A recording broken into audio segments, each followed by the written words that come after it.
ఈరోజు మీ అందరితో ఒక ట్రావెలింగ్ వ్లాగ్ అయితే షేర్ చేసుకుంటాను. అంతేకాకుండా ఇది చాలా ఫేమస్ టెంపుల్. మనం చాలా కథల్లో వింటూ ఉంటాం కదా, పుట్టలో దర్శనమిచ్చే వెంకటేశ్వర స్వామి టెంపుల్ అని. ఎన్టీఆర్ జిల్లా జగ్గయ్యపేట దగ్గర 3-4 కిలోమీటర్ల దగ్గరలో ఉంటుంది ఈ టెంపుల్.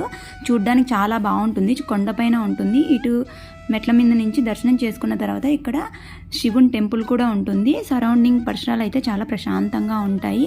సో పైన చుట్టూ అంతా చూస్తే పొలాలు, పంట పొలాలు అన్నీ ఉంటాయి. పార్కింగ్ ఏరియా కూడా ఉంటుంది. ఇది ఒక విలేజ్లో నుంచి వెళ్ళాల్సి ఉంటుంది. సో కొత్తగా పెళ్ళిళ్ళు కూడా చేసుకుంటారు. కళ్యాణ మండపం కూడా ఉంటుంది ఇక్కడ.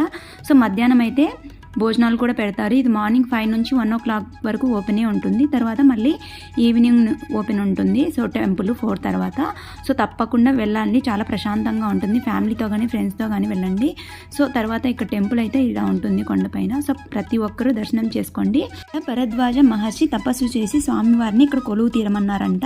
ఆయన కోరిక మేరకు వెంకటేశ్వర స్వామి ఇక్కడ ఈ విధంగా సేద తీరుతూ ఉంటాడు. అంతేకాకుండా ఇక్కడ ఇంకొక ప్రతీక కూడా ఉంది. పిల్లలు కాని వారికి అక్కడ రావి చెట్టుకి ఊయలలు కట్టి మొక్కులు తీర్చుకుంటూ ఉంటారు. తప్పకుండా విజిట్ చేయండి. నాకు తెలిసిన కొద్దిపాటి ఇన్ఫర్మేషన్ అయితే ఇచ్చాను. వీడియో నచ్చితే మాత్రం ఒక చిన్న లైక్ చేసి మీరు ఎప్పుడైనా దర్శనం చేసుకున్నారో లేదో ఈ టెంపుల్ని కమెంట్ చేయండి. Thank you for watching.